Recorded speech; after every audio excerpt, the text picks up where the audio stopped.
మంత్రి పొంగులేటి మాట్లాడుతున్నారు. లైవ్ ద్వారా చూద్దాం. అదే ప్రాంతంలో ఐరేజ్ బిల్డింగ్లు 15 ఫ్లోర్లో 20 ఫ్లోర్లో కాకుండా గ్రౌండ్ +3/4 మాక్సిమం ఫ్లోర్ లోపే కట్టి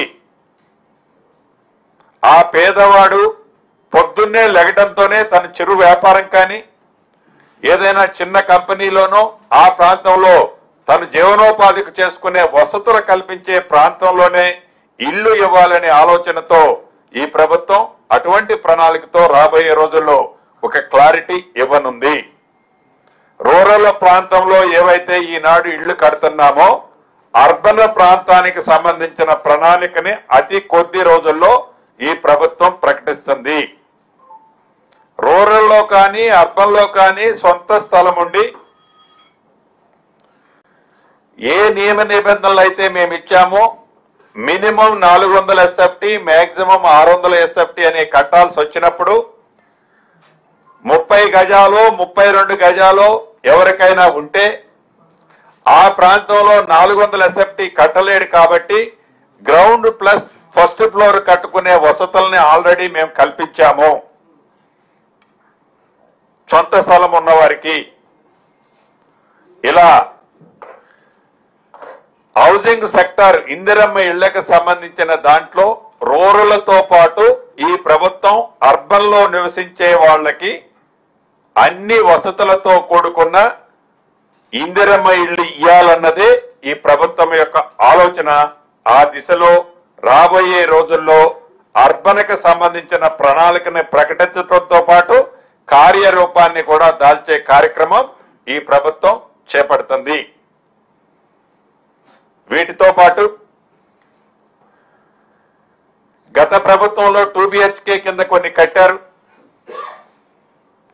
ఆ 2 BHK కింద కట్టి మౌలిక వసతులు లేక కొన్ని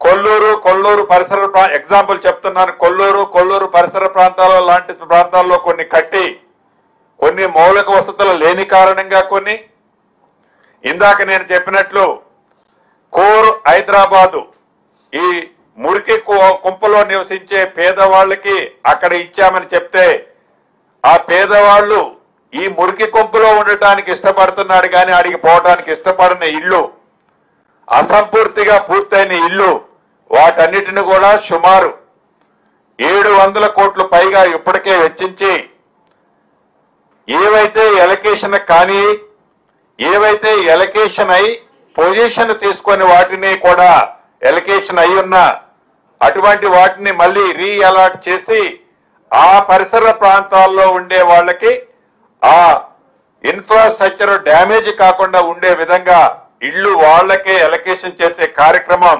ఇప్పటికే చేపట్టాం. ఆ ప్రాంతంలో ఉన్న వాళ్ళకి వాటిని అలాట్ చేస్తున్నాం. రిమైనింగ్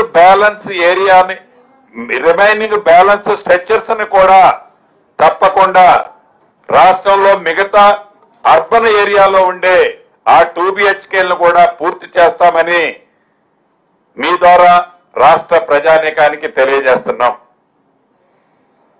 వీటితో పాటు పూర్ పీపుల్ కి చాలా క్లారిటీ ఈ ప్రభుత్వానికి ఉంది. మిడ్ క్లాస్ ప్రజలకి చాలా కోర్ అర్బన్ ఏరియాలో ఇబ్బంది పడుతున్నారు. దానికి కూడా ఎఫర్టబుల్ హౌసింగ్ స్కీముని గతంలో కాంగ్రెస్ ప్రభుత్వం అధికారంలో ఉన్నప్పుడు ఈ GHMC పరిధిలో లైక్ రాజీవ్ సగ్రహ తర్వాత మనం కుక్కటపల్లి ఏరియాలో ఉండే హౌసింగ్ బోర్డు కానీ ఇటువంటి ఎఫర్టబుల్ హౌసింగ్ స్కీమ్ ను కూడా ఈ ప్రభుత్వం మళ్లీ తీసుకురానుంది.